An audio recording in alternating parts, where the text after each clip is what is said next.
Hello, everyone. Welcome to Communication Mastery for Leaders. I'm Catherine Steele. My company is English Pronunciation for Success, and I'm a trainer, coach, speaker in the Vancouver area. And I have the extreme pleasure today of having a guest. His name is Patrick von Pander. He's also located in the Vancouver area, and he's known as the Big Picture Coach. And I've known Patrick for many years, I believe since 2014.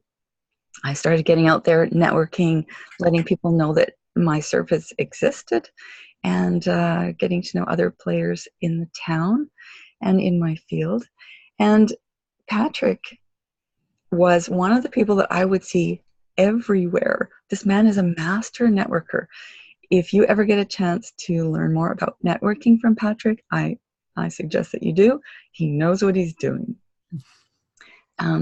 I mentioned that Patrick is the Big Picture Coach. He is a master certified coach, speaker, trainer.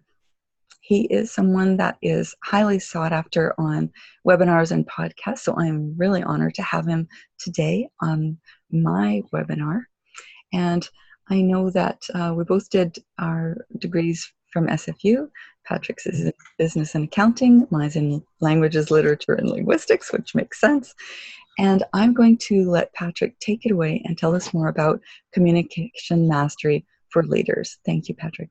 Terrific. Thank you so much for the kind introduction, Catherine. Really appreciate it. And thank you so much for asking me to share this with your followers. Very much appreciated. And welcome everyone to the pre-Christmas edition of Catherine's podcast. Really happy to be able to fit this in. I just prefer to stay busy. I'm not the kind of personality that sits still well. So really super happy to be able to share a little bit of what I've gleaned and learned and shared over the last number of years with you all here this morning. So Catherine and I, we spoke a number of months ago and talked about what would be a great value for the audience. And as we are moving through an accelerating, changing marketplace, the demands for leadership and communication skills, those soft skills that go with really leading teams of people, or if we're working on our own in kind of a freelancer mode or in a business ownership where our business is our own and we do rely on others to make things happen, these kinds of skills and experiences seem to be becoming increasingly important. So I'm happy to be able to share this with everyone this morning. So let's get started. And thank you, by the way. I'm the reason for the emergency change. I suffered a bit of a shoulder injury on over the weekend, and I managed to get an appointment with a specialist this morning. And my only other option would be to wait till January to meet with them. So Catherine was kind enough to allow us to go an hour earlier so that I can make that appointment and take care of that. So thank you very much for making the adjustment and being here. So with that, let's get started. First and foremost, when we talk about leadership, we want to understand that a few foundational points that are super important. In today's environment, it's increasingly important to, as a leader, understand that you're there to serve and support the people that you are leading, whether or not they're part of a team that reports to you, or whether they're part of a virtual team that makes up the circle that helps you support the kind of business or professional working role that you have. So you want to be there to serve and support. You want to understand as a leader that there's a hierarchy and a structure that layers that you want to make sure is in place. As a leader, you want to make sure that when you're leading other people, that there's an understanding and an agreement with the people that you're leading, that this is a development process for them, that they be ready and willing to do what's necessary. And so the first that first step, that readiness and willingness, and I define readiness as someone's capacity, sheer capacity to be able to change, is there.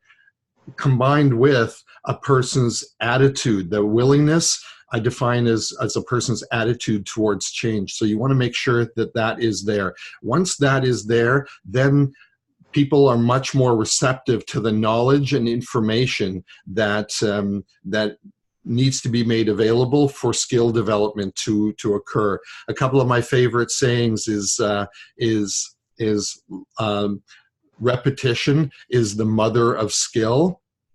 And so knowledge is a foundational piece of that. That's basically the transfer of information. Learning is really about the absorption of information, allowing that information to land in a way that actually can be retained mentally. And then training, I see as the transition between the information and the learning that you've achieved, and translating that into activity and actions, and that activity and actions then be repeated in such a way that coaching comes into play to develop the habits.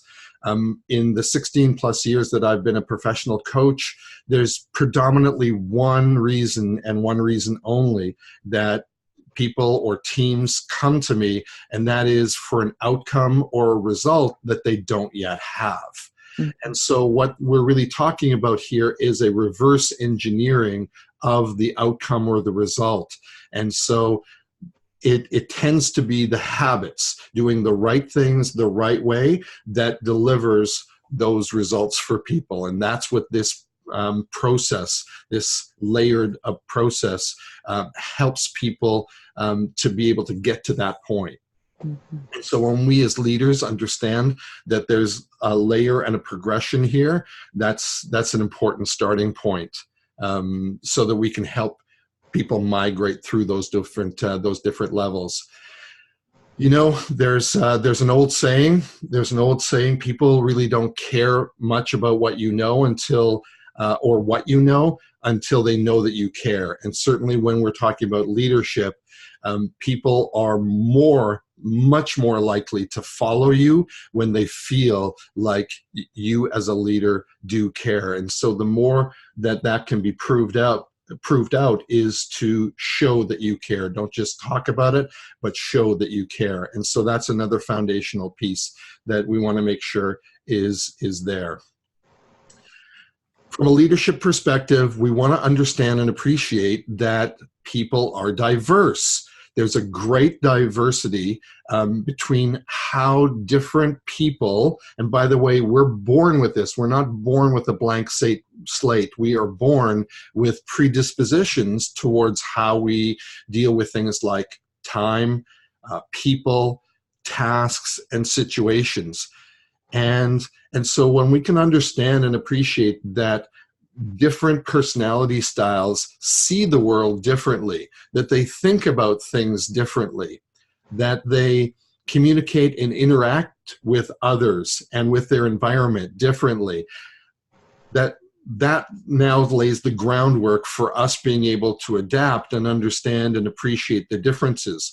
The reality is, and you might see a big library behind me, one of my favorite books is right there, and it's called Why Aren't You More Like Me? And what I love about that title, not only is it a bit cheeky, it kind of expresses in just one phrase the predisposition that we tend to have, most of us tend to have, and that is we project our own personality style and how we see the world, how we think about things and communicate and interact with others onto other people.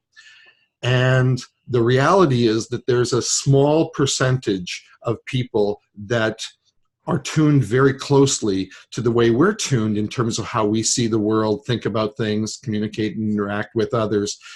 But the reality is that the vast majority of people out there, they see the world and communicate and interact differently, sometimes by a little bit, sometimes by a whole lot.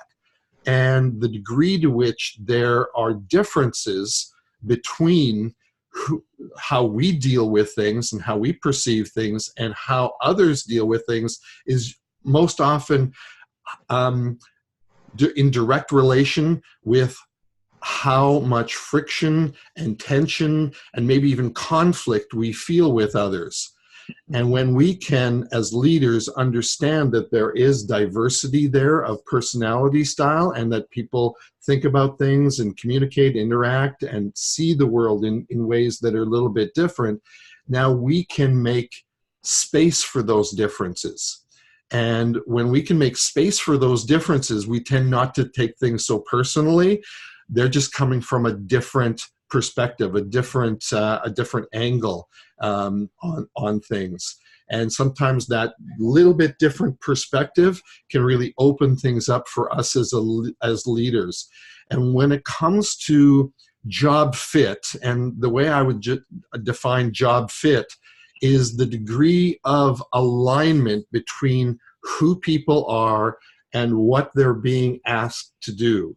Mm-hmm. Job fit at its best is when there's an exact alignment with who people are and the kinds of things, the roles and responsibilities that they're being asked to do.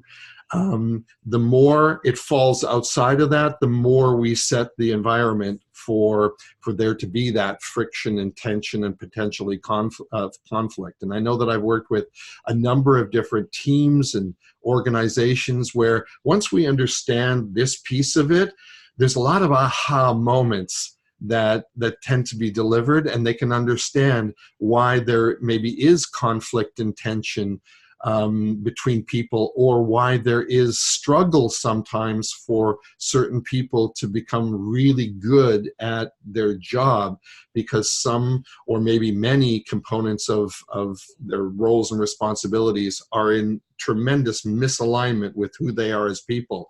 And so we can either move the people around or we can move the roles and responsibilities around. Mm-hmm. And so job fit is the real key for things like from the team or company perspective to things like productivity and efficiency. But then also on the personal side, people overwhelmingly want to do good work and they want to feel satisfied, they want to feel fulfilled, they want to feel like they're making a difference. And when they're given things that are a good alignment with who they are, they'll tend to be more productive, more efficient, more effective, and they're going to be more satisfied and fulfilled as a natural byproduct of that. And so it's that alignment of doing things that are a natural for you and you become great at and you're going to want to do all the time. And that's a tremendously positive spiral. So understand that from a leadership perspective, people are diverse, and the job fit is a real key when we're in a working environment together. As a leader, you want to understand yourself. I personally believe that self-awareness is a superpower.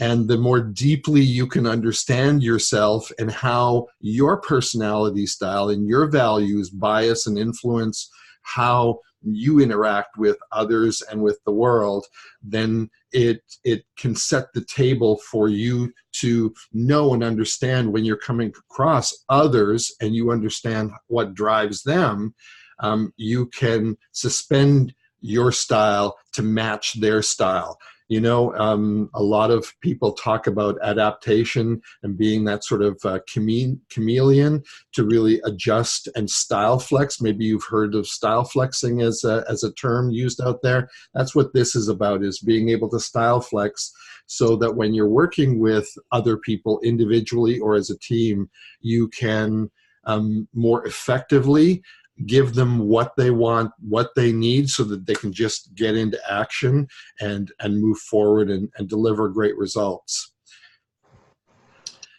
So when we talk about leadership and we want to start applying it, one thing that we want to understand and appreciate deeply is that as a leader, if you're looking to affect things, if you're looking to make a difference out there in a people-rich world, influence is going to be one of the key factors that you're going to need to deploy.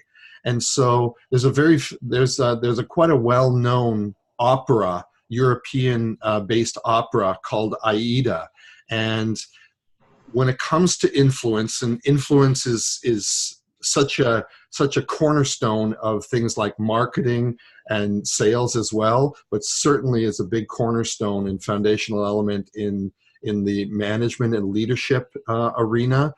We want to understand this AIDA principle, and AIDA is a very, very famous opera, but it also is an acronym that maybe you can remember for the step-by-step sequential process that most people go through for themselves before they might accept your ideas or accept that influence.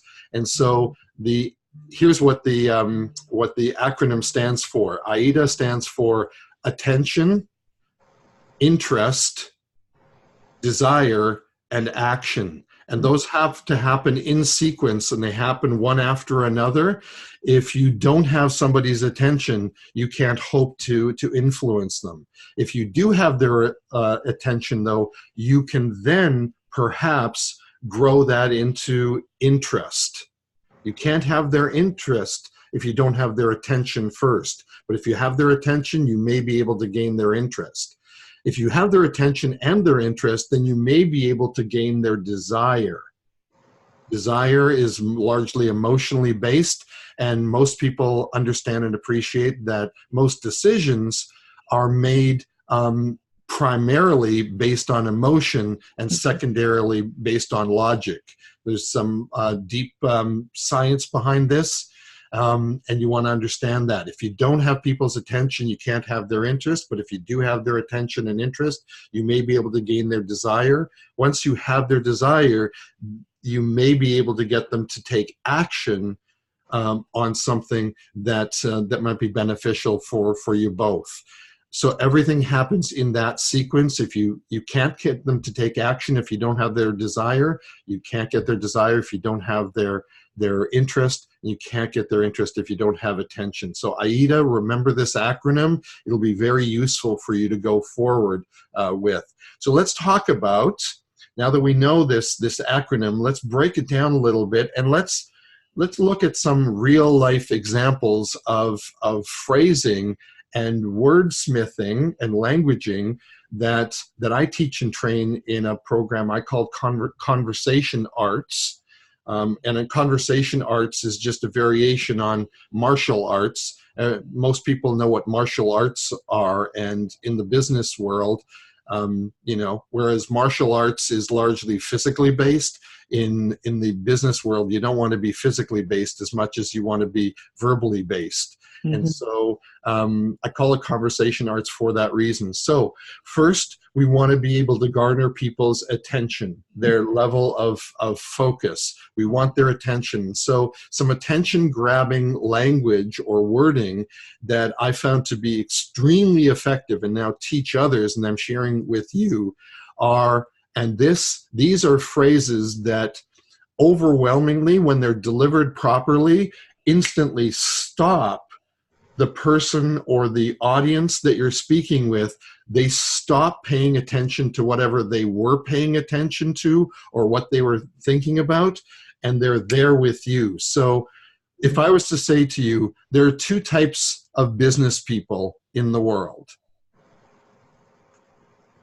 There are those that understand and appreciate the power of language, and those that just hope for the best and suffer mediocrity as a result.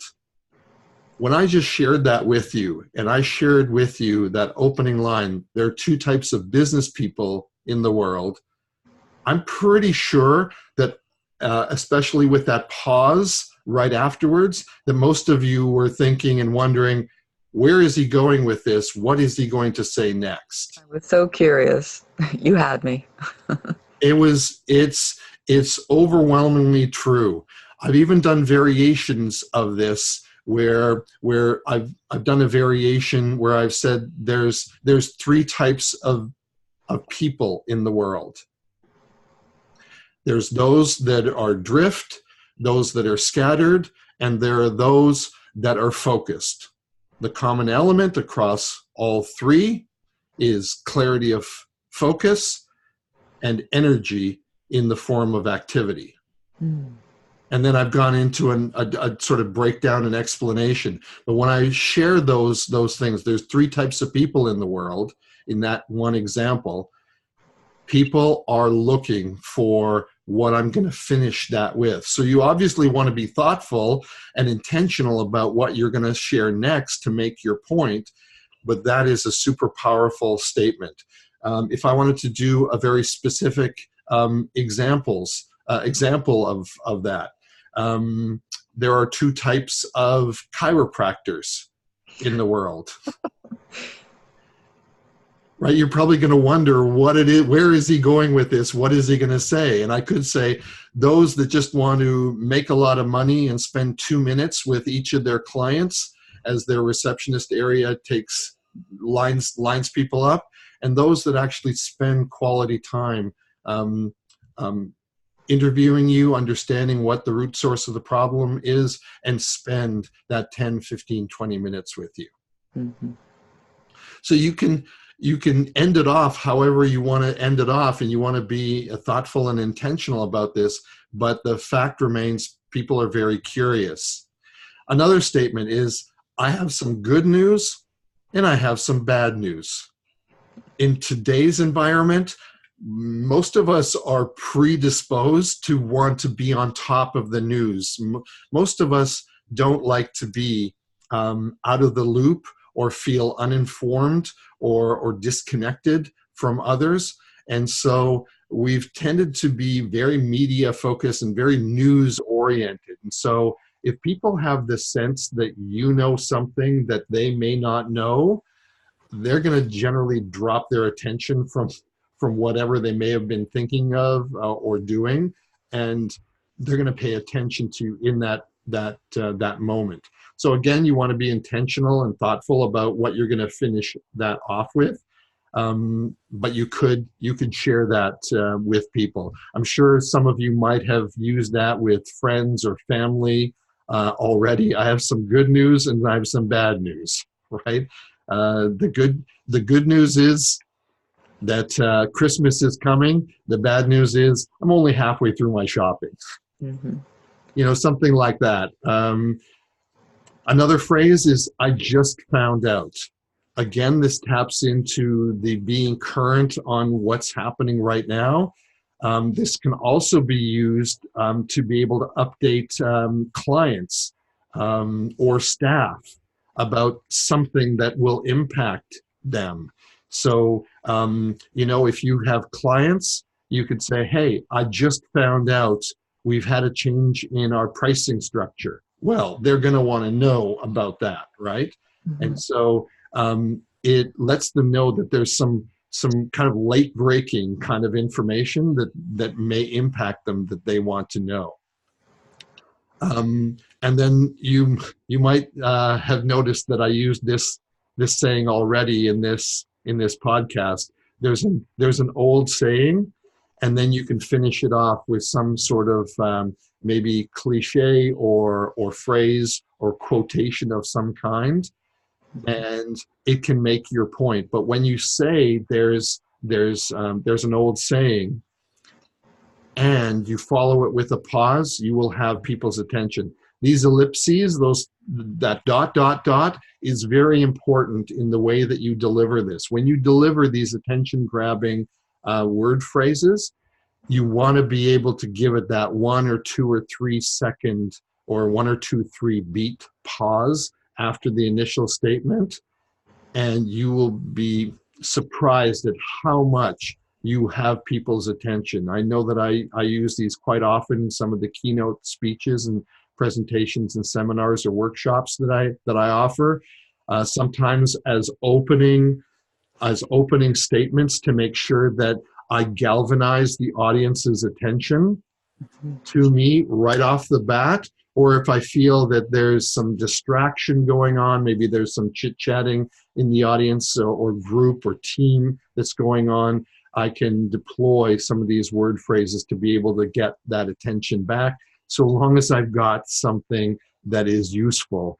that I'm not just using them for the sake of using them, that I'm making a point while I'm doing it as well. And so let's be conscious about that. So those are some attention grabbing word phrases that I encourage you, especially as we're going into the Christmas season. Maybe, just maybe, you can play with some of these with friends and family that you're going to be spending time with, and just observe how they respond and react to some of these in the conversations and settings that you have coming into the Christmas season. Patrick, I'm going to get people to write their favorite of the 4 phrases into the chat. Okay, cool. They think they could just dive in and use right away. Cool. Yeah, by all means. Do you want me to stop or keep going while we get I'll harvest, if you would, the people on the webinar today, if you could please type in which one of the phrases you think you might use going forward as we enter the Christmas season. What are you going to try to grab people's attention with? All right.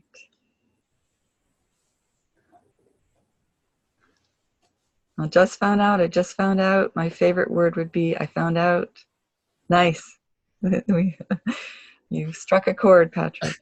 Right on. I'm glad. And you know what? It's kind of fun. It's especially in a group setting, to be able to play with these and realize just how powerful they are. And just to steal a bit of a line from the Spider-Man movie, with great power comes great responsibility. So you want to use these in a responsible way, in a way that builds your credibility as a leader. Right.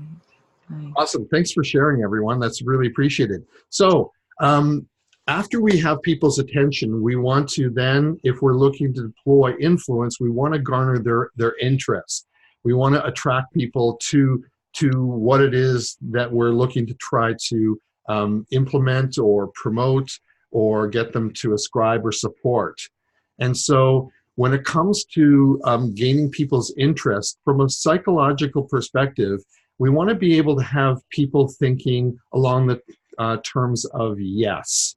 And so some of the most powerful statements that I've found that I weave in again to this conversation arts basket of useful tools is, would it be okay if?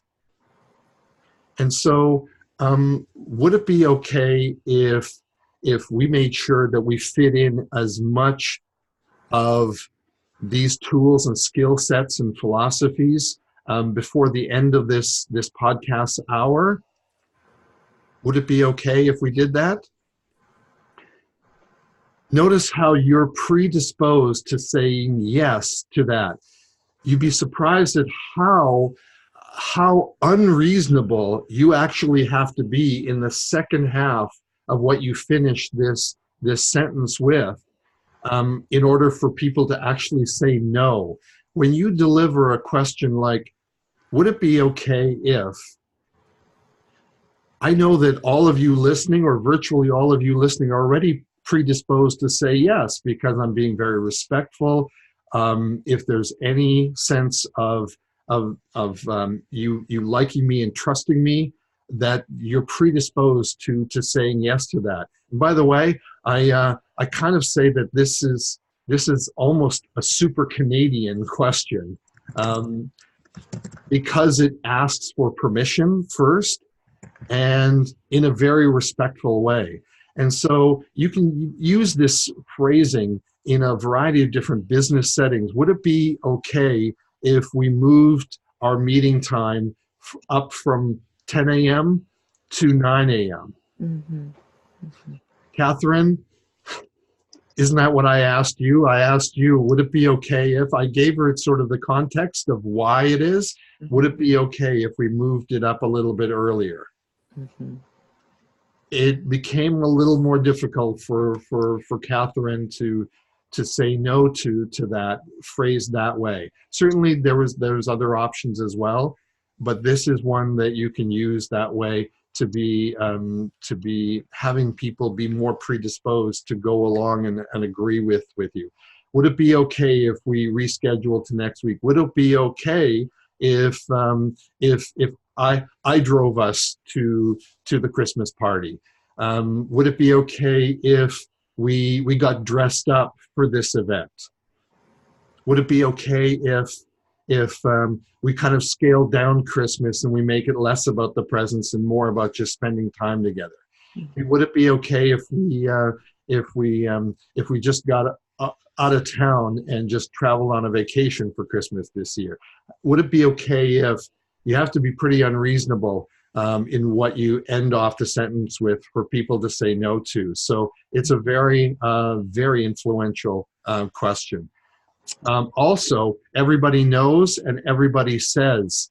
To give you a little bit of background, there's safety in numbers, and generally speaking, people want to be thinking and in alignment with what the majority of people think. And so everybody knows and everybody says are great statements to use when it's matched with the rest of the sentence that describes something that is an absolute.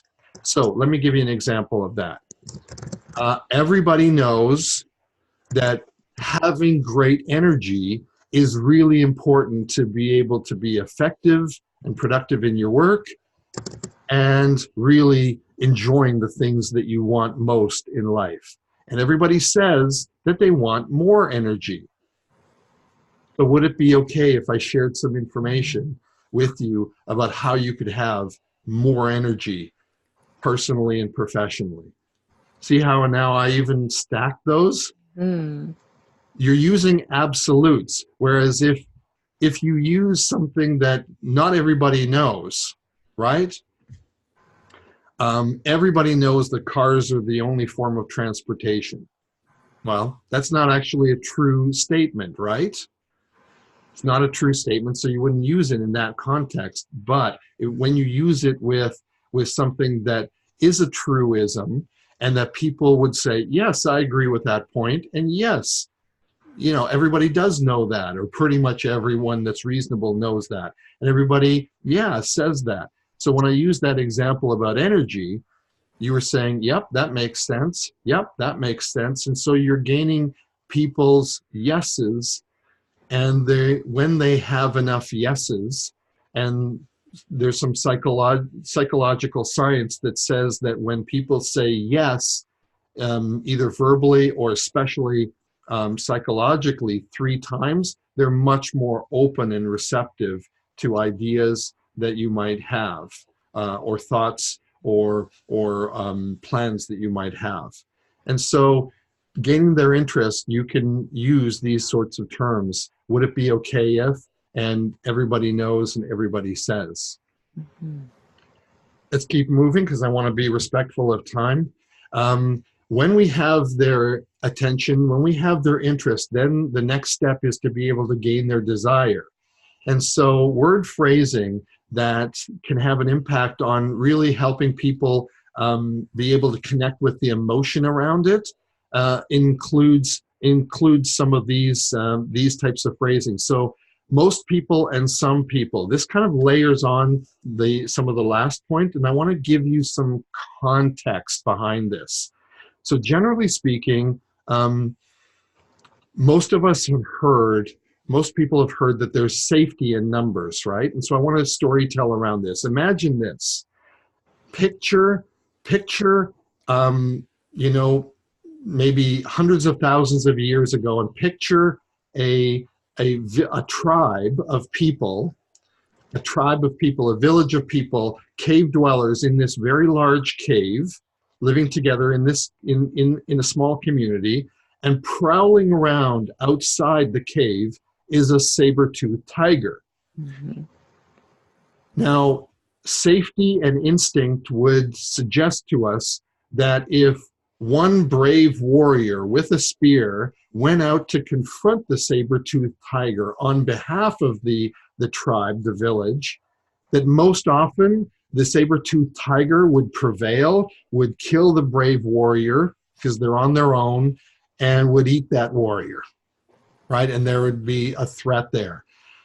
But on the other side, training and historical truth would suggest that if the tribe's warriors all went out together with their spears to confront the saber-toothed tiger, that most often as a group they would prevail. Or if they stayed in the cave as a complete group together, that they would prevail and they would be safer. So there's that safety in numbers aspect, and that is deeply ingrained into our psychology over thousands and thousands of generations. So when we translate that into our language, when we use phrases like most people and some people, there's a natural predisposition to want to be part of any sort of description where we describe a group of people as being most people. We would tend to want to be part of that most people group. Whereas if we talk about ourselves or what we're trying to do as some people, we'll tend to avoid being part of the some people group because that is the minority. And so we parlay that into that sort of safety dynamic. So for instance, if I was to make a statement as a business coach that most people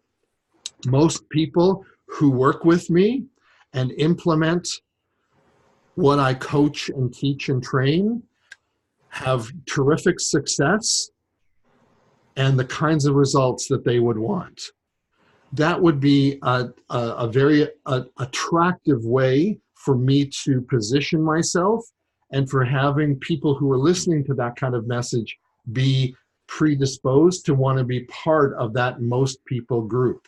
Mm-hmm. Whereas if I was to say that most people in the greater Vancouver area have been coached by me, first of all, that's not something that would be a credible statement and people wouldn't believe. Mm-hmm. I would take a credibility hit from that perspective. Or if I phrased it differently and said, some business people in the Lower Mainland have been coached by me, psychologically, people would think to themselves, yes, but most people in the Lower Mainland or the greater Vancouver area have not been coached by you. So I'm predisposed to want to be part of the most people group, which means I don't want to be able to work with you. It's safer for me not to work with you. Mm. And so we want to be conscious about how we deploy these. And so we can deploy these in different ways. So I can say most sales teams that I have worked with and who've implemented what I've shared have seen a 10 to 50% increase mm-hmm. in a 12-month period, a 10 to 50% improvement on their results. Some haven't, but most have. Mm-hmm. See how I've used that phrasing to really go, yeah, some haven't, right? But I want to be part of the most people group. So this is where you can use the most people and some people phrasing to great benefit. The other one that I really love is when people invariably ask you what it is that you do. A really strong dynamic to be able to implement is, well, you know how, and then you can storytell around a situation that describes someone that people may be able to relate with. Well, you know how some business, you know how business people get to a point later in their career and they've built a business and they're now looking towards retirement. Mm-hmm.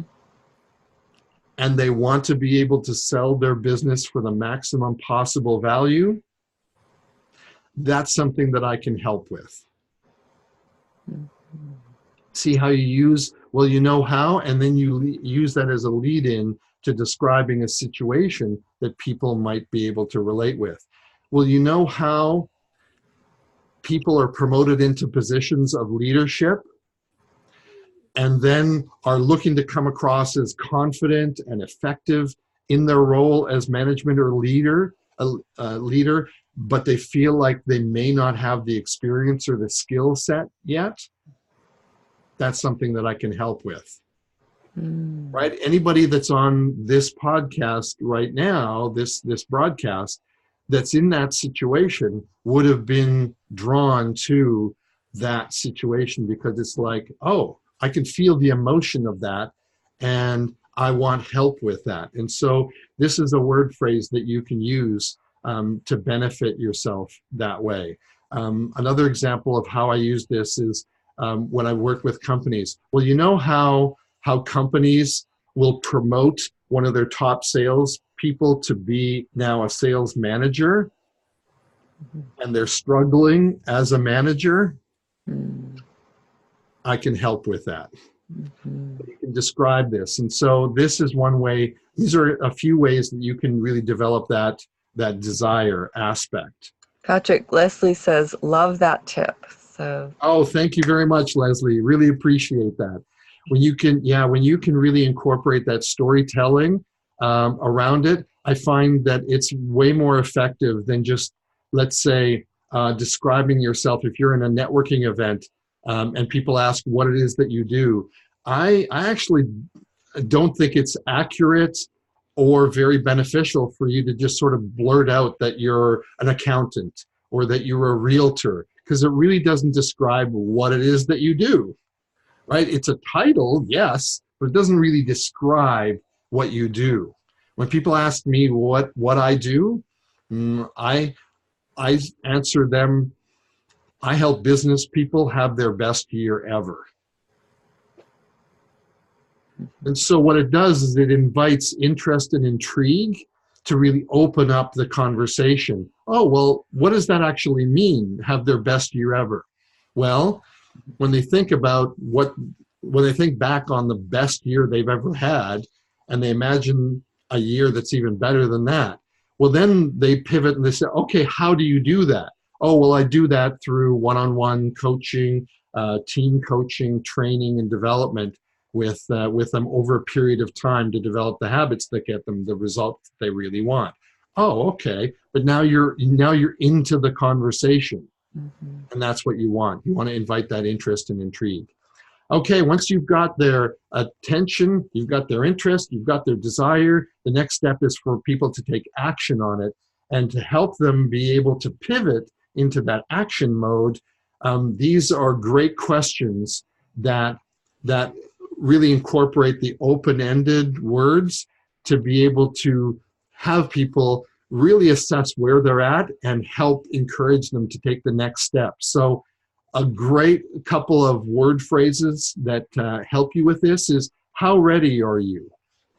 So how ready are you to sit down and have a conversation about what we have to offer? Or how ready are you to talk about what your plans are for 2019 and how you're going to make it your best year ever? How ready are you to receive a proposal from us? How ready are you to get started? How ready are you to let me know what it is that you really need?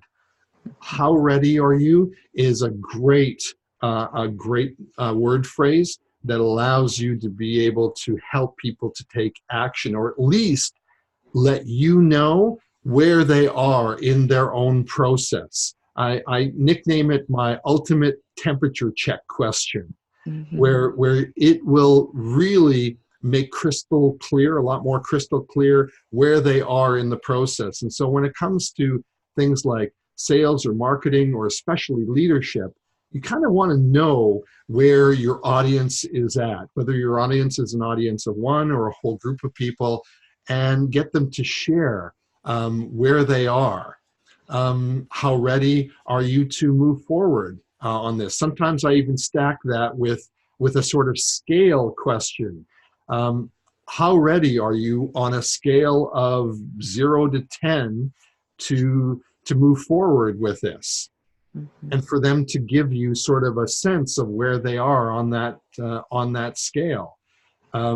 Oftentimes, when I'm dealing with people who are in professional services firms, one of the questions that I'll ask is, hey, on a scale of 0 to 10, 10 being you have all the clients you could professionally and comfortably handle, and 0 being you're in your office alone listening to crickets all day. Where are you on that scale? And they'll give you a number, and that'll give you a sense of where they're at capacity-wise and whether or not there's room for them to improve where they are in this. If they're at a 9 or a 10, maybe there's nothing much that I can help them with, right? Unless there's some other factors. But if they're at a 4, 5, 6, 7, maybe there's room to be able to enhance that for them. If they feel like they're at crossroads or they're stuck somewhere, a question like, so what's going to be easier for you? And then give them either an alternate choice of 2 or maybe 2 or 3 choices of what they can choose from. Psychologically, most of us love choices. I mean, if I was to ask you, do you love to have choices? Like if you go to a restaurant and you're given a choice of 1 appetizer, 1 entree, and 1 dessert, not going to feel like much of a choice. You're going to feel not so great. But if you give them a few choices, maybe that will allow them to really kind of move forward by taking and making a commitment to one of those choices. So what's going to be easier for you? For us to get started tomorrow or to get started in the new year? Mm-hmm. Could be a question. That's one I actually used a few times this week already. What would be easier for you? For us to get started before this week ends so that you've got some things to think about over the holidays, or for us to get started in the new year? These are some great action progressing phrasing that you can weave into the fabric of your conversations. Okay, earlier I said understanding yourself is a superpower. Understanding others is going to be a real key to success as a leader for yourself. And so when it comes to understanding other people, you want to start understanding whether they are more people-oriented or whether they're task-oriented. When I learned the tools that I use for personality profiling, there's 3 kind of dimensions that we learned, and these are the 3 different dimensions. Are they people-oriented or are they task-oriented? And are they people-oriented by a little bit or a whole lot? Or are they task-oriented by a little bit or by a whole lot? That can be a very valuable piece of understanding to have. I'm going to get everybody to just quickly put in people or task-oriented, and I'll let Patrick keep going. So or for themselves, whether they are more people-oriented or task-oriented. See who we have in the group, and then I'll let you carry on. Patrick, are you people-oriented or task-oriented? Please write that in the chat. Awesome. Thank you. That's a great insight to have. Are people more verbally oriented or are they more action oriented? Sometimes even our learning styles skew this way. Some people are more naturally, their learning style is more naturally auditory. They learn by hearing. This is part of the reason why things like Audible and podcasts are becoming very, very popular, is they can listen, they can multitask, and they can listen while they're doing something else, and they process things from a very verbal perspective, whereas other people are more action-oriented, and even their learning style can be predisposed towards learning by doing. So these are called experiential learners as opposed to auditory learners. And so this is a manifestation or an extension of their personality style. Some people even figure things out by talking it through. I have quite a few clients that I've worked with over the years where, maybe in a half-hour coaching session, I'm doing only 3 minutes of the talking and they're doing 27 minutes of talking because I know their process is to figure it out by talking their way through it. Whereas other people need to be able to do it, and somehow the learning is embedded right into their physiology. And so when you can understand and appreciate how people are, and there's certain personality styles that are much more more verbose and verbally oriented, whether it's the sort of cognitive analytical information in your head personality types, which attracts more of an engineering technical personality style, or whether you've got people that are more action oriented, where they're all about getting the things done, and they like to be in motion almost all the time. And so those are important. So maybe you can maybe put up in the chat as well. Do you feel like you're more verbally oriented, or are you more action oriented? Good question. We had a bunch of people who were people, and one who said that it was a tough one. Thanks, Mary, Carrie, and Leslie for responding. Awesome. Yes, let me know. Do you like to speak, or do you like to act? So verbal or action oriented? Yeah, and here's a good way to know if you're verbal or not. Why say in a paragraph what you could say in a page or a whole chapter? Whereas the people who are tending not to be very verbally oriented, they tend to be more action oriented, tend to be very, let's just say, economical in their wording. Why say in a paragraph what I can say in a sentence, or even just in a few words? That probably is a clue that you're more action oriented as opposed to verbally oriented. Mm-hmm. Yeah. And then the third dimension is introverted versus extroverted. Extroverted people, it's defined as people who tend to interact and impact the environment around them, as opposed to responding to the environment. Extroverted people make things happen, whereas introverted people wait for things to happen and then respond to it.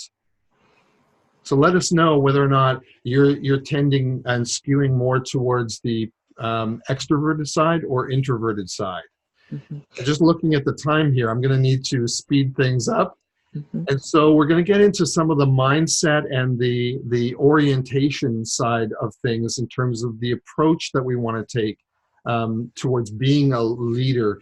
I'll make the distinction. Leaders tend to be people-oriented and process-focused, whereas managers tend to be task-oriented and results-focused.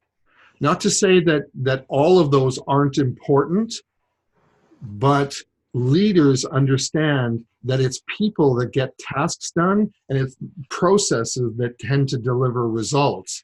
And so it's a higher form of a results orientation, and that's the distinction I would make between leaders and managers. And so if you're aspiring to be a leader, know that you want to be ultimately more people-oriented and process-focused. And absolutely build around you a team of managers who help to make sure that the tasks and the results get done. But at the highest level, leaders are people-oriented and process-focused. When I first started my certification program, my certification process, which was a 9-month process 17 years ago, one of the first tenets that they shared with us, to be a masterful coach, and increasingly leaders are being taught to be coach-like in the way that they work with their people, is the distinction between responding versus reacting. So most of us understand that reactions tend to be more emotion-based, whereas responding tends to combine that with a thoughtfulness and making space for putting things in perspective from more than just an emotional perspective. And so leaders respond instead of react. If you want magic questions to be conversation starters, or to be able to glean more about what customers want, or what your employees or teammates or peers really want, what I found to be overwhelmingly magic questions are the 5 W's plus an H questions. These are words that when you start your questions with these words, it elicits conversation. it elicits the other party, the audience, or the person you're speaking with to give you more than just one-word answers or curt responses. It gives you much richer, deeper texture of information that you can then work with as a leader. So certainly, if there's other things you're playing with during the Christmas season, play with these 5 questions and work to try to have them be the dominant questions that you're weaving into the fabric of your conversations over the holidays. So when it comes to leaders, we want to know as leaders how to be able to, across the spectrum of people, know how to work with people individually. And great leaders also know how to be able to take those diverse personality styles and professions and situations and work with them in a team setting as well. And when you can understand that and you can understand what motivates people, then you really have one of the keys to be able to help become a leader. Because like an old saying that's one of my favorites, when you can help others get more of what they want, you'll tend to get more of what you want. And that's my wish for all of you. With that, I think we'll call it a wrap. Lovely. And Patrick, I've just typed into the chat your gift for today. There's a lovely article. And please stay in touch with Patrick. He's offered you very generously a free session. I've popped the link for that into the chat as well. bigpicturecoach.com/free session. And wow, Patrick, you've got some great responses in the chat. It's been lovely to have everybody who's come to be part of the webinar today. Thank you so much for being part of this. And Patrick, I love it. From a language point of view, being able to help people with the way you phrase your sentences, that's key. And so for my English as a second language or English from another part of the world people, often the phrases are different. So thank you so much for sharing so many key phrases that motivate teams and motivate others to interact with us and move forward. Thank you so much, Catherine, for having me on today. Really appreciate it. I've thrown up, hopefully you see the Superman logo. I just love using that logo as an expression of self-awareness is a superpower. And so if you are looking to take advantage of that or communicate with me, there's my email address on the screen. There's my cell phone number, which you can text or call me at. If I can be of additional service for you in any way, shape, or form, let me know. I'd be happy to help. Any friend of and follower of Catherine's is a friend of mine. So thank you, Catherine. Thank you very much. And I'll wish everyone a very happy holiday. All the best to you. Bye-bye. Thank you.